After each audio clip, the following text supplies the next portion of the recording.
Newly elected President Emmanuel Macron vows to fight the forces of division that undermine France.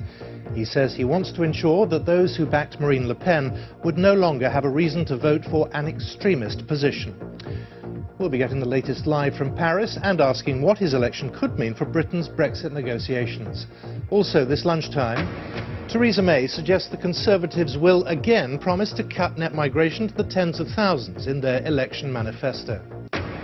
Labour targets children's health and says it will ban all junk food TV adverts until the 9 p.m. watershed.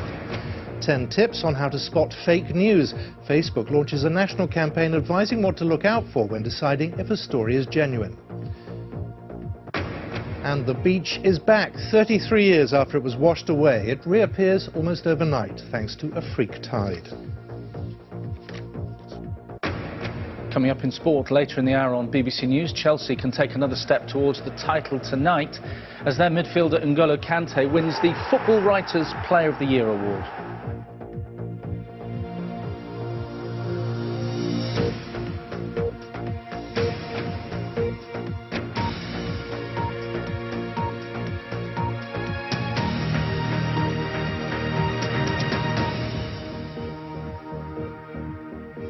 Good afternoon and welcome to the BBC News at 1. Emmanuel Macron says a new page is being turned in the history of France after his decisive victory over Marine Le Pen in the presidential election. To the undoubted relief of other European leaders, the pro-EU candidate won by 66% to 34% to become, at 39, the country's youngest president. It's the first time in decades that the election has been won by someone who's not a member of the two traditional main left-wing and right-wing parties. Let's go to our correspondent Christian Fraser, who's in Paris. Good afternoon. Welcome to Paris. Emmanuel Macron has fulfilled his first ceremonial role. This morning at the Arc de Triomphe behind me, he stood alongside the outgoing president, François Hollande, at the tomb of the unknown soldier. Together, the two men were marking the 72nd anniversary of Victory in Europe Day. 5 years ago, Mr. Hollande plucked Emmanuel Macron from relative obscurity, naming him as his economic advisor. And perhaps this was the moment when the apprentice truly became the master. The body language was intriguing. On more than one occasion, Mr. Hollande put a reassuring hand on the back of Mr. Macron. Perhaps the president-elect doesn't need reassurance, but it is a reminder of the enormous task that this 39-year-old now faces. James Reynolds has the report.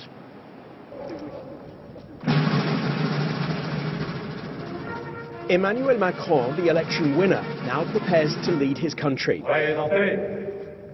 This morning in Paris, he joined the outgoing president, François Hollande, at a ceremony to mark VE Day. The horror of the Second World War convinced old enemies France and Germany to form an alliance, which then became the basis of the European Union. It's a struggling project, which the new president promises to revive. Emmanuel Macron now inherits one of the most powerful positions in Europe and all of the symbolism that goes with it. He becomes the youngest French leader since Napoleon, whose own battles are remembered here. The crowd knows that the new leader will face problems of his own. French people hope that he will change a lot of things. Maybe it will be tough for him, but we hope that. It's not going to be easy, but I hope he'll do some good work. But above all, I hope he won't forget the little people. I'm not sure he's very coherent, in his ideas. The idea of being now from left or right, I don't really trust this. World leaders have sent Mr. Macron their congratulations.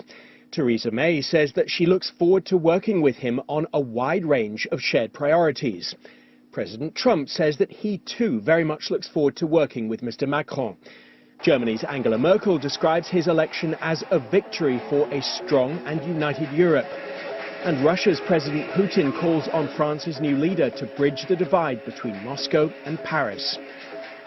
In the hours after the polls closed, in between those many telephone calls with world leaders, Emmanuel Macron celebrated with his supporters. What we've done for so many months, there's no comparison, there's no equivalence to that. Everybody was saying to us it was impossible. But they didn't know anything about France. At night, Mr. Macron's defeated opponent, Marine Le Pen, danced away her defeat. She insists that she's now the main opposition force in France. She'll prepare for the next election in 5 years' time. Emmanuel Macron will know that he has little time to waste. He's promised to set the direction of both his country and the wider European Union. He takes office on Sunday. James Reynolds, BBC News, Paris. Well, we have a very senior figure with us on the balcony. Pierre Gatta, head of the Employers Association MEDEF, has come to see us. Very good afternoon to you. Good afternoon. Is the business community in France excited by Mr. Macron's election? Well, I think that it's a pretty good news for France and for Europe, because he's a young guy, 39 years old, pro-business, pro-Euro, pro-Europe, knowing the companies. So I think it's a good news, yes, renewal. There are 5 million people unemployed in France, 1 in 4 under 25-year-olds. Why will his platform get through this time when 2 years ago, as the economy minister, he had to water it down? Well, because I think that he announced the reforms in his program since months and months and months.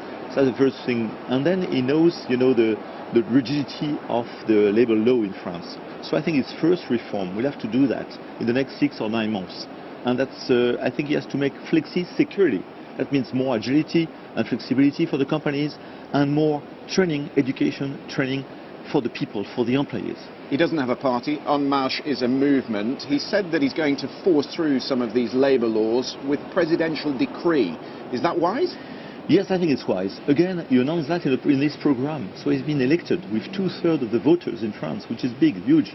And with that, I mean, of course you have to discuss with the unions, but I think he doesn't have to wait. We have to do the things and to make the reforms. Okay, Pierre, thank you very much for being with us. One line of breaking news for you. Mr. Macron's inauguration will be on Sunday, which is unusual, but Mr. Hollande's mandate will run out at midnight on Sunday, so they will do it at the weekend. From there, he'll go to the Sahel to see the French troops in Mali, and then, of course, the customary visit to Berlin to meet the German Chancellor, Angela Merkel. Christian Fraser, thank you. So, what will the election of Emmanuel Macron mean for Brexit negotiations? France is one of the pivotal players in the European Union, and Monsieur Macron will play a key role in upcoming Brexit talks. This morning, President Macron's chief economic advisor told the BBC that Monsieur Macron would be a hard negotiator, but he wouldn't want to punish Britain for its decision to leave the EU. Chris Morris looks at what kind of negotiating position the new French president is likely to take.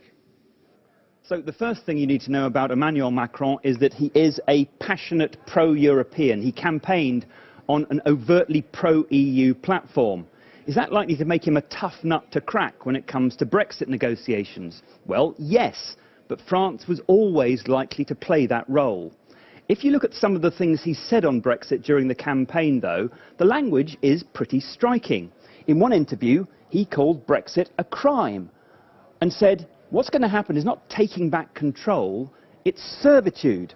Let's have a listen to the most recent comments he's made in the last few days. What the UK is experiencing is precisely the fact that Brexit is not a walk in the park. That's extremely complicated on a financial basis, and that's extremely complicated in terms of organization and consequences. But don't forget that Brexit is not at the top of his list of priorities. He's vowed to reform France and, if possible, in partnership with Germany, to reform the EU. Plenty to be getting on with. Then, of course, there will be a French parliamentary election in June, so he'll be paying far more attention to that than to the start of negotiations on Brexit. But he will campaign for the rights of French citizens in the UK. He'd love some financial firms to move from London to Paris. And one other issue he's talked about, a reform of the Le Touquet Agreement. This is the deal under which British immigration checks take place in Calais on French soil. Now, it's not an EU agreement, it's a bilateral one, but it will play into the Brexit debate. And the Prime Minister has been talking about it this morning. And as for the Le Touquet Agreement, actually it works for the benefit of both the UK and France. Obviously, in the government that's elected after the 8th of June, we'll be sitting down and talking to Monsieur Macron and others about how that system has worked. So plenty of challenges ahead, but it's also worth bearing in mind that the election of Mr Macron will increase the confidence of EU insiders, especially when you consider what the alternative could have been, however unlikely, a president who would have been fundamentally anti-EU and would have plunged the whole project into chaos. Now, we've heard a lot here about the need for strong and stable government. It could be that a stronger and more stable EU will be a better negotiating partner for the UK in the months to come. Theresa May has said that leaving the European Union will help the UK achieve a target of reducing annual net migration to the tens of thousands. The target set by David Cameron in 2010 has never been met, and recent figures put annual net migration at 273,000. But the BBC understands the pledge will be included in the Conservative election manifesto. Mrs May told supporters migration levels were having an impact on public services and low-paid workers. Our political correspondent Chris Mason reports. Prime Minister. Immigration, the issue that for many was crucial in last year's EU referendum, and 12 months on, it's back in this year's general election. We will continue to say that we do want to bring net migration down to sustainable levels. We believe that is the tens of thousands. And of course, once we leave the European Union, we will have the opportunity to ensure that we have control of our borders here in the UK. If all this feels a tad familiar, well, that's because it is. Net migration is the number of people coming to the UK minus the number leaving. Here's the Conservative manifesto from 2010. It says we'll take steps to take net migration back to tens of thousands a year, not hundreds of thousands. They didn't manage it. Fast forward 5 years to the 2015 Conservative manifesto. We will keep our ambition of delivering annual net migration in the tens of thousands. Again, they didn't achieve it. The nearest they came was in 2012 at 177,000. And the furthest was in 2015 at 332,000. The target is unlikely to be met with the current policies that are in place. So quite aside from the Brexit scenario, non-EU net migration currently stands at around about 165,000. So that alone is 65,000 over the net migration target. UKIP, crushed in last week's local elections, want to sound much, much tougher than the Tories and have an immigration policy where it will be one in, one out. I can announce today that UKIP will go into this election with a policy of balanced migration, which means zero net immigration over the next 5-year period. The SNP and the Liberal Democrats said economic interests should drive immigration policy. Labour accused the Conservatives of an emblematic broken promise on the issue. Chris Mason, BBC News. Our assistant political editor Norman Smith is in Westminster. Let's pick up that point. They have promised it again and again. They've failed again and again. Why is Theresa May sticking to this? Well, it's unusual behaviour because normally when politicians get into difficulties over a manifesto commitment, they either quibble over the wording and say, well, that's not really what I promised, or they try to sort of metaphorically sweep it under the carpet and move on. Mrs May is doing exactly the opposite, saying very publicly, I am sticking with this pledge, even though so far she has got absolutely nowhere near meeting it. I mean, net migration is currently around 273,000. And the fact that many of her colleagues are saying, look, this is mission impossible. The reason she's sticking with it, I think, is largely personal, actually, because this is a pledge which she is very closely identified with. She's never backed off from it, even when some of her colleagues have been saying, look, let's take students out of the number, it'll be easier to meet the target. She says, no, no, no, that will be seen as fiddling the figures. So her fear is, if she rips up the pledge, it'll almost be seen as a breach of trust. It'll be seen as her backing down. Secondly, politically, we know immigration was at the heart of the Brexit referendum. I feel she thinks she just doesn't have the scope to back off over immigration. But when pressed today, she did not put a date on when she was going to deliver on this target. And the question is it therefore a pledge, or is it just an aspiration, an ambition, a promise to be delivered maybe sometime in the future? Briefly, Norman, interesting recording emerging of the Liberal Democrat candidate Vince Cable. Vince Cable today suggesting that in those constituencies where perhaps the Lib Dem candidate didn't really have much of a chance, perhaps a good idea for Lib Dem supporters and activists just to back off to let the anti-Tory candidate have a better chance of winning. This, of course, as we know, various Labour politicians and Green politicians also suggesting there ought to be tactical anti-Tory voting. Questionable how much impact it would have, but one thing I think highly likely is that the Tories will seize on Sir Vince's remarks to say, aha, here is the coalition of chaos, the other parties banding together to try and propel Jeremy Corbyn into number 10 Downing Street. Norman, thank you very much. Well, Labour have been setting out plans to tackle childhood obesity by banning TV adverts for junk food during all programming before the 9 p.m. watershed. At the moment, products high in fat, salt or sugar are banned from being advertised around children's television programmes. The party says the proposal forms part of a future child health bill that will be outlined in its election manifesto. Sophie Hutchinson reports. This is going to be a very green smoothie. Okay. But that's healthy though, isn't it? Shadow Health Secretary John Ashworth being taught how to make a smoothie by pupils at a London school. Part of Labour's bid to prove it has the solution for cutting childhood obesity. We want to have the healthiest children in the world. Now, yes, that's an ambitious target, but to be frank, I'm ambitious for the children of this country. Our children deserve the best. Labour's election pledge is ambitious. It's promising to halve the number of overweight children within 10 years, to set up a £250 million fund to pay for nurses and counsellors in schools, and to ban junk food adverts from all TV programmes before the 9 p.m. watershed. That would affect shows including The X Factor and Britain's Got Talent, which are popular with children. Labour says it would reduce their exposure to junk food adverts by 82%. Well, it's a laudable idea, but I can't see it making much difference, to be honest. The stuff's still in the supermarkets, it's still in the shops. I don't think it would make a whole lot of difference. I ain't got a problem with it. I think that the kids are eating too much junk anyway. It will probably help, yeah. If it's not in their heads, they probably won't go looking for it when they are at the supermarket. You know, advertising is really powerful, isn't it? So, yeah, it probably is a good idea. Labour also promised help for adults today with an end to NHS car park charges for patients, visitors and NHS staff, to be paid for by increasing the tax on private health insurance. If you visit a hospital because you want to look after an elderly relative or give support to a friend or go there in an emergency, I don't think you should be charged for doing so.